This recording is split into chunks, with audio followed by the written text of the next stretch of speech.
Hello, my name is Catherine Ward, and this is Standard 1.1.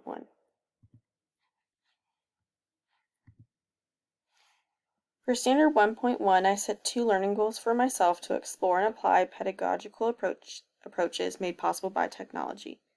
The first goal was to create and adapt a week-long unit plan incorporating technology on the causes, events, and results of the American Revolution. The second goal was to adopt the role of facilitator for the duration of the project. Looking at the unit plan, it was a 5-day unit plan. Day 1 discussed the battles of the American Revolution and used PowerPoints and a note sheet. Students were then assigned battle groups, and we covered what was required for their battle poster. On day 2, we reviewed the notes from the previous day. The students went to Duxter's to look at the Battle of Saratoga and then answered the quiz for a grade. With their groups, the students began working on their poster, and they used research resources for information. Their poster included, and needed to include, when the battle took place, where it took place, important people and events, and fun facts. On day 3, we reviewed the material with the students yet again, and the students took the Kahoot on causes of the American Revolution. On day 4, we reviewed the material again. They took a different Kahoot on the battles of the American Revolution, and we started battle poster presentations. On day 5, we finished up the battle poster presentations. Students took a summative assessment on Microsoft Forms, and then they completed a reflective Flipgrid about what they have learned.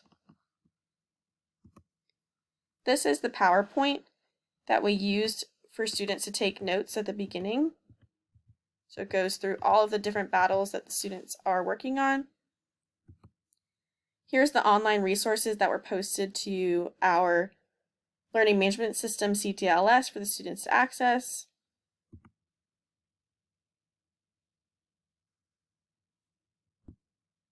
Here we have the Causes of the American Revolution Kahoot. This is the report that was populated from the students' answers. So as you can see, these last 2 questions on the intolerable acts and taxes on British goods are areas that we needed to review. Then Battles of the American Revolution was an additional Kahoot that was played on day 4. Not all of my students took this. The scores were a little bit lower. Clearly we needed to look at which battle was a turning point for the war and why the British hired mercenaries to fight for them. Here we have the Microsoft Forms assessment. That was a summative assessment that students completed. So it was multiple choice questions until you got down to the bonus, which was to tell something that they had learned about the Boston Massacre. On Duxter's, we have the Battle of Saratoga, so it has all of the information that the students read and or listened to, and then they were able to take the 10-question quiz here, and it gives them a score at the end. And then on Flip, we did a reflection, so the students reflected on how they felt about the project, what worked well, what didn't, what they liked and didn't like, and anything that we can do to improve for next year. Looking at Standard 4.2, the lesson was completed in a 4th grade classroom of 23 students, 13 of which received special education services, and 10 students who received gifted services.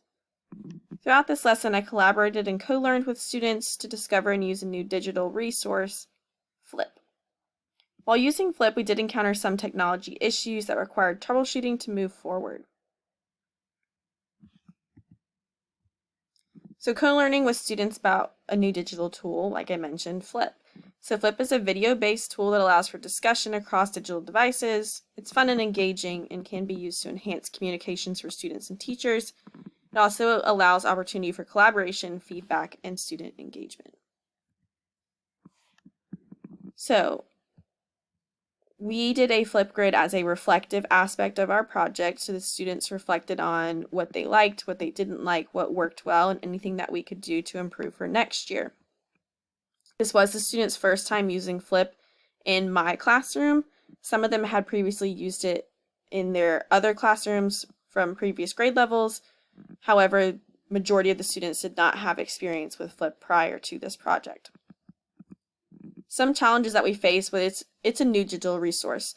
It's always hard to implement something new, especially with using technology. Majority of the students had never used Flip before, and obviously you're always going to run into some sort of technology issue that requires troubleshooting.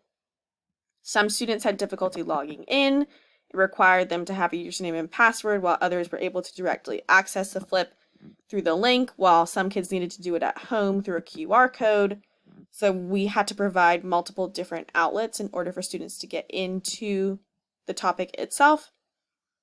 We did have some issues with microphones. A lot of the students recorded their responses, and then when they played it back, there was no sound whatsoever, so we had to unplug the headphones and talk directly into the laptop microphones instead. And we also had the issue of noise disturbances. When recording videos in a classroom, there's always the potential for noise, whether it's conversation, teacher directions, or teachers working one-on-one with students. And that noise is picked up quite easily in the Flipgrid videos, which makes it more difficult for the students to then hear themselves, or for the teacher to hear the student presenting their information. With all that being said, the students did enjoy using Flip, and we've used Flip multiple times since that first opportunity with this project. We're always going to encounter challenges. We just have to continue to work through them and troubleshoot them as we go and hope for the best.